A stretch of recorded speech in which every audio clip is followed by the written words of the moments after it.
could do is hide under the desk and hold on to each other. Rare and powerful twisters. That's when everything just hit. And I mean, it's just like a bomb hit, and we just stood down. We had debris all over us. Oh, my God. Shake southeast Louisiana to its core. I heard a lot of wind blowing. I heard the windows pane knocking out. And I told my wife, get down, get out the way. From New Orleans east to Jefferson and the North Shore. Today we had a tough day across our state. In at least 6 different parishes, there were 7 confirmed tornadoes that touched down. Homes, businesses, schools, and even 18-wheelers fail the test of this unexpected force of Mother Nature. I mean, this is just total devastation, and some people just not equipped to go through this again. It's hard. I keep trying to tell myself it's just a house, and we'll rebuild, and we will. Communities once again forced to regroup and start over again. Good evening, I'm Kim Holden. And I'm Lee Zurich. The threat of severe weather is gone tonight, but the cleanup is just getting started. City and state leaders promise help as people salvage what's left and start rebuilding once again. Chief Meteorologist David Bernard will have what was behind today's outbreaks and your forecast for the rest of the week in just a few minutes. But first, a woman shares her story of survival as she clung to her newborn. Yeah, the tornado in New Orleans East ripped the trailer she was in to pieces. She flew way to piss in the backyard, and I ended up at that black car right there. Wow, Amanda Stockfeld says the only thing on her mind was protecting her 8-week-old baby girl. Rob Krieger has the story. It was a normal day for Amanda Stockfeld, who works at this impound lot, now damaged and destroyed. Normal outside of the fact that because of a doctor's appointment, she had her 2-month-old daughter with her at work. And then in an instant, their lives were turned upside down. I heard the sound of a freight train, and I was holding her. All I could think of was putting her back in her car seat. So I put her in her car seat, I buckled her up, I put her underneath my work desk. I crawled underneath there with her. I locked my arm around the handle of her car seat. Within moments, as Stockfeld huddled under her desk with her daughter and another coworker, her worst fear unfolded with unyielding fury. We heard the trailer coming apart, and then we flipped over backwards. And then it's like the trailer exploded, and me and the baby went flying through the air. And I saw the sky, the inside of the vortex. I saw her in her car seat above my head, and then we hit the ground. As the young mother flew through the air, she gripped tightly to her newborn as Mother Nature devoured steel and tore through buildings, tossing her relentlessly. She had one thing on her mind. Don't let go. Just don't let go. That's all I could think about, was don't let go. I couldn't think of anything else, because I knew if I let go, I wouldn't have been able to find her. And I just thought, I didn't know if she was dead. I didn't know if she was hurt. I didn't care about me. I didn't even feel my injuries until hours later. I was just worried about her, that's it. Moments after the tornado passed, Stockfeld was captured on this Facebook Live, still in shock. And I ended up at that black car right there. Her car seat's still right there. I had her buckled into her car seat. And I have to say, shout out to Graco. Graco makes the best car seats in the world, because without her being in that car seat, I don't know what would have happened to her. Now, as she takes stock of the place where she works, nearly annihilated, she can breathe easy knowing her little Autumn still has her smile, something she'll never let go. It's just inconceivable. I couldn't imagine. I mean, I'm thinking my job's gone. You know, the only car we had is gone. But she was okay. I was okay. Everything else can be replaced. So tonight, Stockfeld and little Autumn are at home, safe and relaxing. Their only problem now, how to replace this Jeep, their only mode of transportation, completely destroyed in the tornado. Reporting in New Orleans East, Rob Krieger, Fox 8 News. Businesses and homes along Sheffentour Highway suffered extensive damage from the powerful tornado. Because of that, St. Mary's Academy on Sheff announced it will be closed tomorrow. Ryan Nakan joins us live from New Orleans East with more. Chef Mentor Highway is still shut down from Dowman Road all the way to Michoud Boulevard. And just looking at the damage left behind by this storm, this snapped power pole that's right here, you can tell how powerful this storm was and how fortunate a lot of people are tonight. The tornado's powerful winds snapped power lines and bent metal utility poles throughout New Orleans East. Residents rushed for cover and found debris torn from businesses traveled nearly a quarter of a mile before crashing down in their backyard. And the shoe store sign is over there in my yard. What was it like being in that bathtub with your wife as it's coming through? Well, it's just like being in a bathtub with my wife. Just got to hold on. You know, all I can say is I thank God that we just passed it over. You know, it just went on over us. We lost a few houses in the neighborhood, but still in all, we was blessed.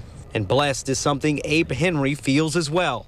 The roof flew and all the grocery and all the liquor and all the boxes came tumbling down. I did my best to run and just cover myself. The tornado ripped the roof off a convenience store Henry works at on Chef Mentor Highway.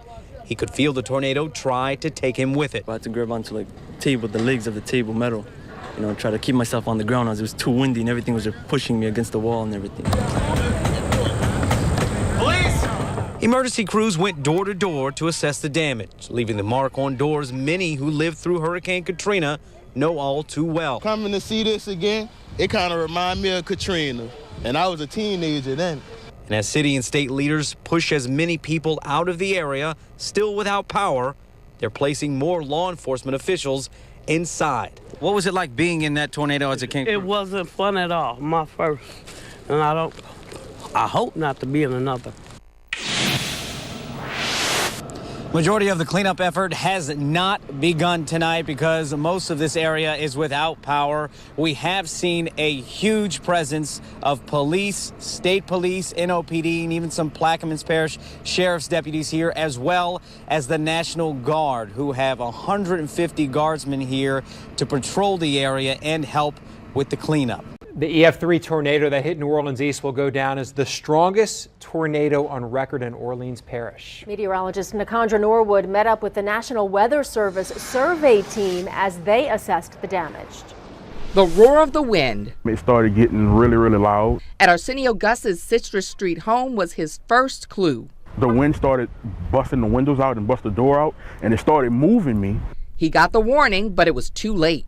My cell phone, I had it in my hand and it started going off, but when it started going off, it was like I was hearing the noise. That roar is replaced with the sound of cleanup and rebuilding today. But amidst the workers and the Entergy trucks, some other public servants are closely examining the wreckage. It's not just snapped, I mean, it's twisted. Yeah, it's twisted. Ken Graham is the meteorologist in charge at the National Weather Service in Slidell. He and fellow meteorologist Danielle Manning made up one of the 3 teams investigating yesterday's storm damage in southeast Louisiana. So we're looking at what the damage is. So your entire EF rating for a tornado is based on damage. And then you take that damage, you match it up to known damage in the past from engineering studies, and from that you can determine the wind speed. The survey teams aren't only looking at the big picture here with the homes that are devastated, but a lot of times it's the small details, like this 2x4 through the roof, that gives a real indication of the strength of the winds. And you start seeing all 4 interior walls fail. We're getting into that EF3 highest wind. The damage track also proves this storm was unique for our area in other ways. This is rare. This is a very large tornado. Not only that, a multi-vortex tornado. In other words, a big tornado with small tornadoes inside of them. Kind of typical of the Midwest. We don't get too many of those here. And to get a quarter mile to a half mile wide tornado in New Orleans. Gus realizes this post-mortem could help people in the future, but his experience also made him curious. I was kind of shocked because I was off of my feet and I was like, I'm kind of heavy to be in the air. Working backwards from what we saw on radar yesterday to seeing its aftermath not only quenches curiosity as to how strong wind needs to be to cause such destruction, but it also helps to improve forecasting, saving lives during future outbreaks. The destruction behind me only begins to tell the story of what happened here. Many folks out here are working quickly to try and put this nightmare behind them, but imagine this. Some folks out here lost everything, and still tonight, they're finding a way to smile. The images of destruction on Evangeline Street are breathtaking. Gnarled debris, damaged roofs, and houses collapsed. Donald Wheeler and his wife were inside his New Orleans East home tracking the tornadoes when they heard an explosion outside. So I opened the door to see what the noise was and looked over across and seen a tornado coming between the neighbor's yard there. And the thing was, his roof was just twirling right in the middle of the house there and went over to his home. So I grabbed her, and before I got to the bathroom, the thing hit the home and just smashed the entire roof up. I'm trying to hold on to my wife. She's trying to hold on to the wall, so we holding each other, and the little dog was just on his own, I guess, and it just took him. And she just screamed that I'll never forget it. And she just screamed to where my ears are still ringing from that. With the walls caving in around him, Wheeler struggled to keep his grip as his home crumpled beneath the fury of Mother Nature, burying years of memories inside. My fingerprints are in the wall, but I'm trying to hold on to her and the wall at the same time. Her legs like this here, and we both in that room. I say about 2 seconds later, we'd have been out that house. 2 seconds more, because I couldn't hold on no longer. Once the storm passed, his mind shifted to Nola, his chihuahua, sucked into the vortex, a piece of his family stolen by the storm. That's like losing a child. I always thought some people just silly when they're talking about, that's my baby, a damn animal is my baby. But after this, I realized what they're talking about. That thing is my heart. And something happened to her, it's like happening to me. By some miracle, a neighbor found Nola, reuniting the little pup with her family. Now, she won't leave Wheeler's side. It took her 3 blocks from here, and there's a scratch on that dog. Now, you tell me I don't believe in Jesus. A drive around New Orleans East captures just a glimpse of the amount of damage left behind by Tuesday's storm. It's a difference from watching it on TV, but when you actually pull up to your home and you see the devastation and you see, you just see so many people and all you can do is they're crying, it's really heartbreaking. Thursday, crews collected debris piled up on sidewalks and hauled the mess off in dump trucks. But in some areas, the damage is so severe, residents are finding it difficult where to even begin. It speaks for itself. If you look down the block, you can see it. It speaks for itself. Some roads remain impassable, and residents want help moving sections of homes discarded by the storm. We need help to clean it up. As you can see, all of this in my driveway is from upstairs in that house. There's a great need. You look around you, this stuff is a lot of it, it's heavy. People need help. Councilman James Gray is urging people wanting to volunteer to gather outside of the Winn-Dixie on Chef-Mentor Highway Saturday morning. If you're the kind of person who can spend time loading wood, come load wood.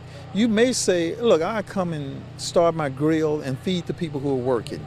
You may say, I come and pass out water to the workers. Everyone can do something.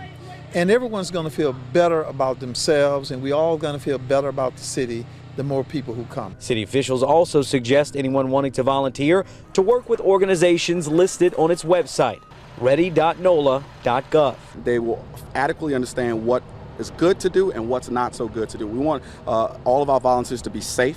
We want them to be effective and help, and we want them to make sure that the time they spend out here inside of the impacted area is well spent. And victims plead to anyone who will listen. Putting these neighborhoods back together is a task they can't do alone. Most people don't realize what's going on down here. It's really something else. A large church on Chef-Mentor Highway sustained some of the worst damage in Tuesday's storm. But as Greg Adeline shows us, for members of the Suburban Baptist Church, there is hope after the storm and under the rubble.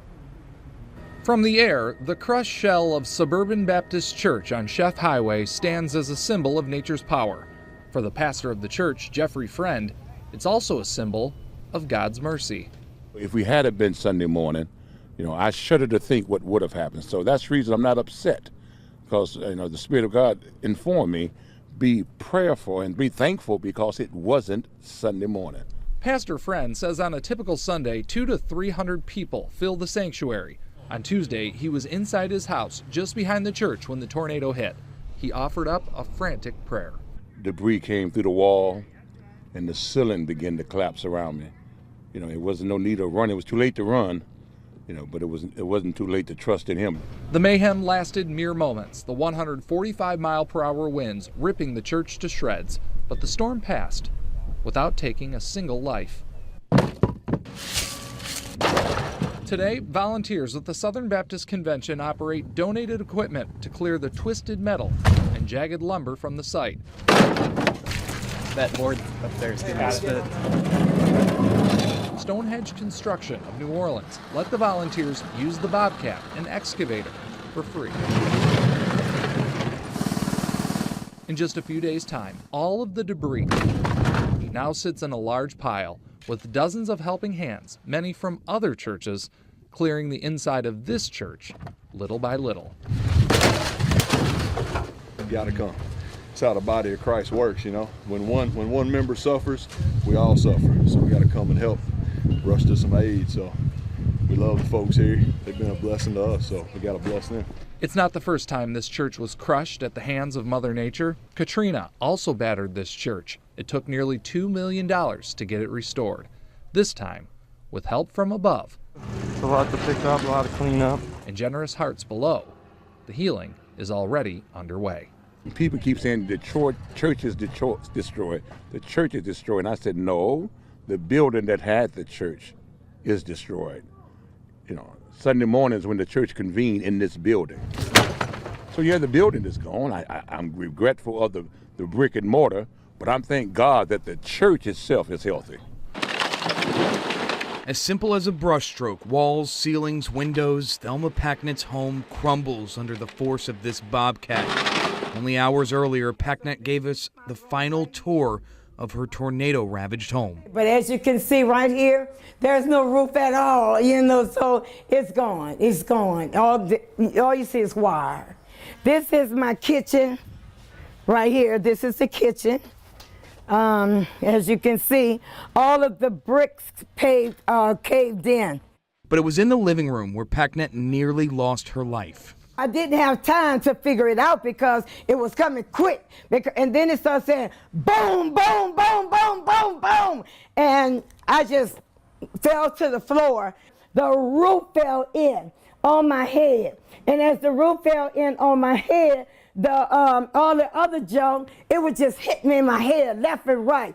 Then I started looking dizzy. And then I had to cover my face like this, and I got down in a fetal position. Buried under the weight of her own home, she screamed and prayed until a neighbor heard her cries for help. Finally, he got here. He said, Ma, and I said, yes, baby. I heard him just throwing things from on top of me, just throwing things. And I know my God has delivered me. And I thank God so much for delivering me. And you know why I didn't die? Because I got a story to tell. Her faith keeps her strong, but Packnett's uninsured. That means this cleanup could be costly for her. That is, until Lim Watson, a demolition expert helping in the East, heard her story and stepped up to the plate. I have somebody that said they will take this house down for free. They're not going to charge me. I could hear her there jumping up and down and screaming and hollering, and she come running out. Where is he? Where is he? And I said, let me get out of the Bobcat first, because if I'm going to get a hug, I'm going to make sure I get a good one. It's just a start to a new beginning, a painful one at that, but she knows this sombering sight is a blessing. I mean, it's usually about $8,000 to get a house knocked down. Yeah, so. She talked to him for me. Well, and he's just a good guy. I mean, he's just a good guy. I know I'll be blessed with some of the buildings and things. I'll make money. But this one here, that hug from that lady, was better than anything that I could possibly take. Her crying on my shoulder, that's hard on me. Through tears, Packnett watches the home she built for more than 2 decades fall to the ground. Her next step, still unknown, but at least the hard work is done for today. All for the price of a hug. I come there and I told her, I said, this is worth gold to me. And what else can you say? I mean, you help somebody that can't help themselves. And that's the way it should be. A dog's overwhelming joy heard during the sweetest of reunions. Friday, the Louisiana SPCA reunited this lucky dog with its owner. The two were separated for nearly 3 days. SPCA workers rescued 20 animals since Tuesday's tornado ripped through New Orleans East. Many animals are believed to be strays, but there are 2 animals believed to belong to someone. We believe we have some animals that do belong to someone because they appear to be healthy and in good shape. So we're hoping that people come forward, and if you're looking for an animal, we have a lost and found department here, so please come. One of the dog's workers, appropriately named Dorothy, is believed to have been picked up by the tornado and dumped into an entirely different neighborhood. She's recovering, but with an injury to her paw and side. The other dog, nicknamed Toto, was rescued from the rubble and is recovering.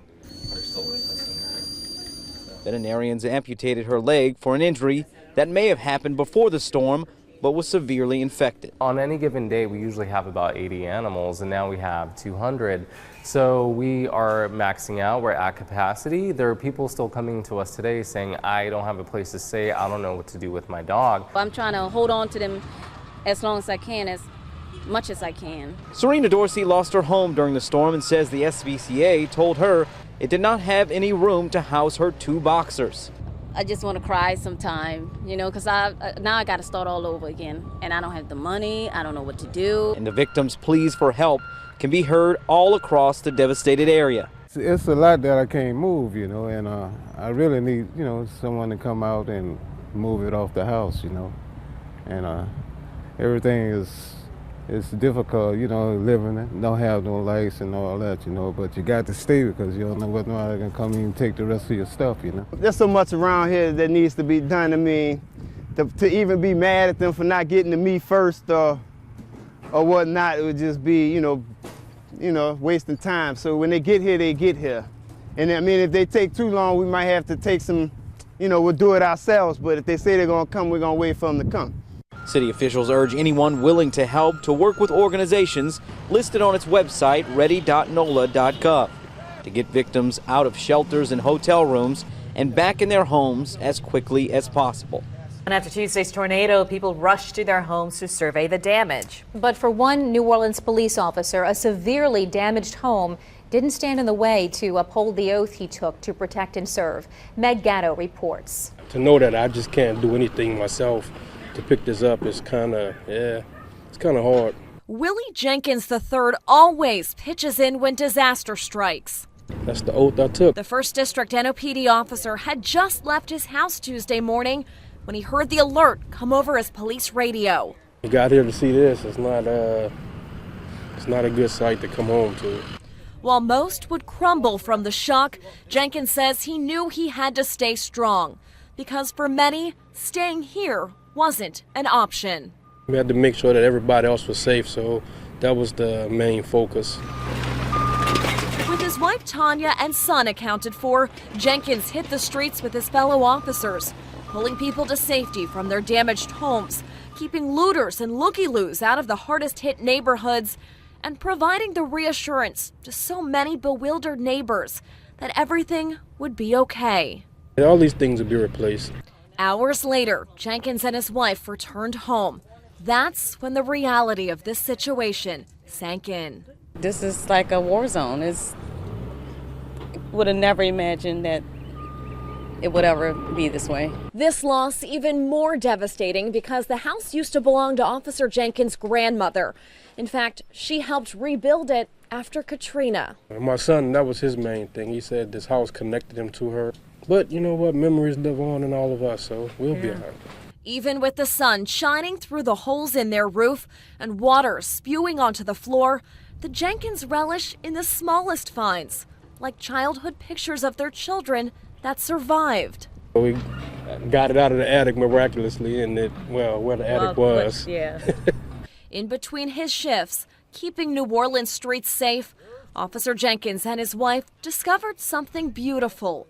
The same people he's responsible for protecting day in and day out are giving back to his family. We've had such an outpouring of love and support from so many people that it's refreshing to know that it's only stuff and it'll be rebuilt. In New Orleans East, Meg Gatto, Fox 8 News.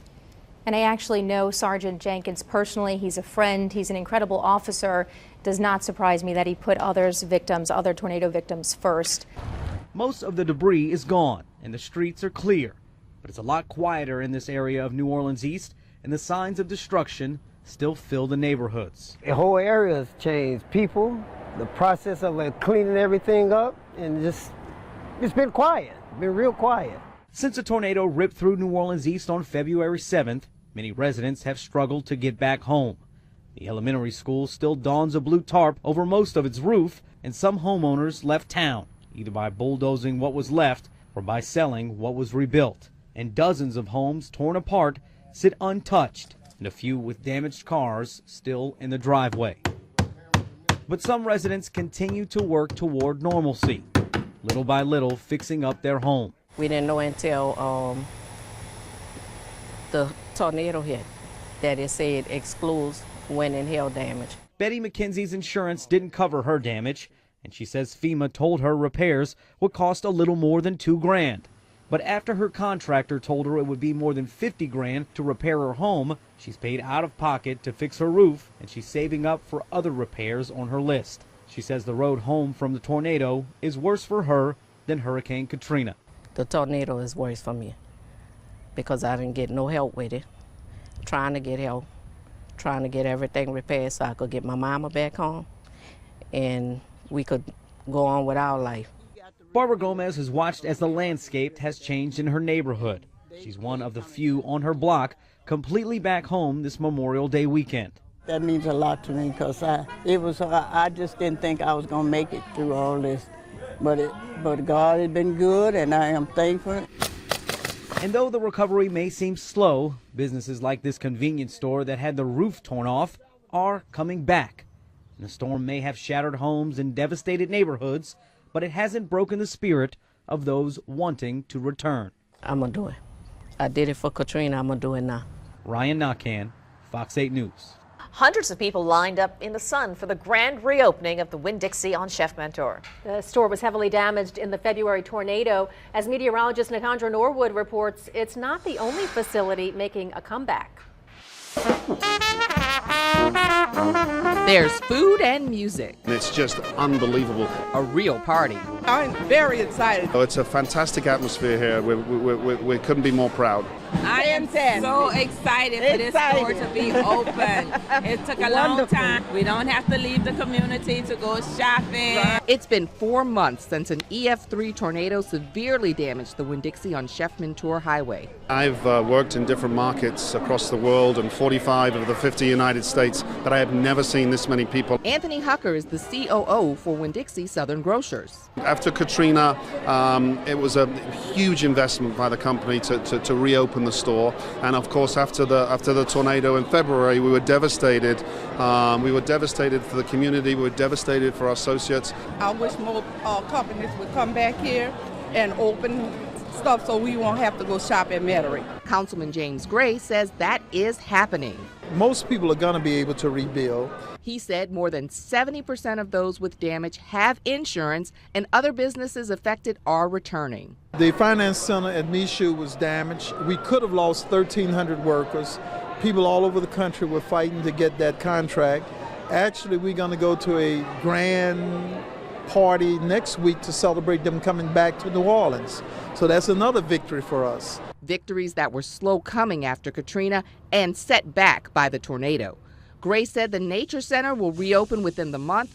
A new entertainment, food, and retail facility is in construction by the lake where a World War II era PT boat sets out for tours, and the plaza should have a groundbreaking before the end of the year. Even with the progress, there's still a slow-going recovery. We visited Coronado Drive days after the tornado, and other than piles of debris, the street doesn't look much different. Of course, there's a shortage of manpower because of the floods in Baton Rouge and the tornado here. It's really a struggle, even if you have money, in being able to rebuild. Cheryl Lewis's home survived, but she lost her church in the storm. It's just hard having to go out of the community because I have to go out of the community for worship and then have to go for the supermarket. This is glad to have this back. The renovated and reopened Winn-Dixie represents a trend New Orleans East residents hope to see continue. Nicandra Norwood, Fox 8 News.